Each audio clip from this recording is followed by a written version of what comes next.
আসসালামু আলাইকুম। আজকের ভিডিওতে আমরা জানব 15টি ছোট আমল যাতে রয়েছে বহু ফজিলত।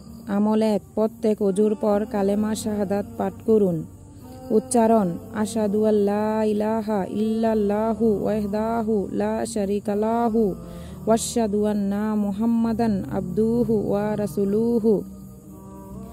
আমল 2, প্রত্যেক ফরজ সালাত শেষে আয়াতুল কুরসি পাঠ করুন, এতে মৃত্যুর সাথে সাথে জান্নাতে যেতে পারবেন।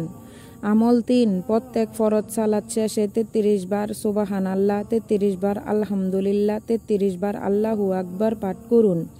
আমল 4, প্রতি রাতে সূরা মুলক পাঠ করুন, এতে কবরের শাস্তি থেকে মুক্তি পেয়ে যাবেন।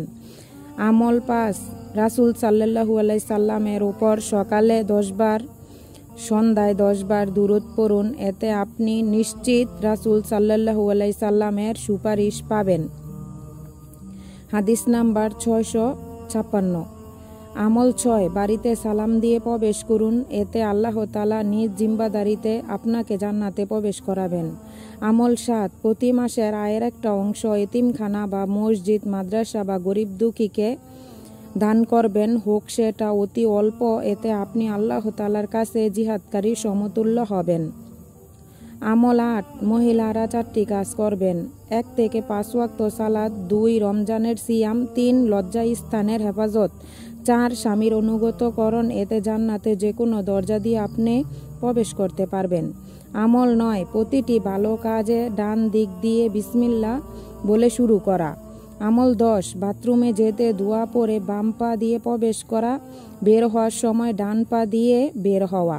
আমল 11, ভাত বা যে কোনো খাবার খাওয়ার সময় সমতল জায়গায় বসে বিসমিল্লাহ পড়ে খাওয়া, কিছু পড়ে গেলে তুলে ধুয়ে খাওয়া, খাওয়া শেষে আলহামদুলিল্লাহ পড়া। আমল 12, ঘুমানোর আগে সূরা মুলক তেলাওয়াত করা, 3 কুল, ইখলাস, ফালাক, নাস পড়ে ঘুমানো। ঘুমের দোয়া পড়া, আয়াতুল কুরসি পড়া, সূরা কাফিরুন পড়ে ডান কাতে শোয়া। আমল 13, ঘুমের মাঝখানে কোনো খারাপ স্বপ্ন দেখলে উঠে বাম পাশে 3 বার থুতু ফেলা এবং আউযু বিল্লাহি মিনাশ শাইতানির রাজিম পড়ে আল্লাহর কাছে শয়তানের থেকে বাঁচার দোয়া পড়া।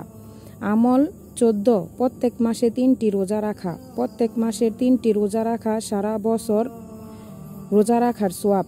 আমল 15, রোজাদার ব্যক্তিকে ইফতারি করানো। যে ব্যক্তি কোনো রোজাদারকে ইফতার করায় সে আল্লাহ তাআলার কাছে প্রতিদান পায়, কিন্তু এর ফলে রোজাদারের প্রতিদানের মধ্যে কমতি থাকে না, ইনশাআল্লাহ।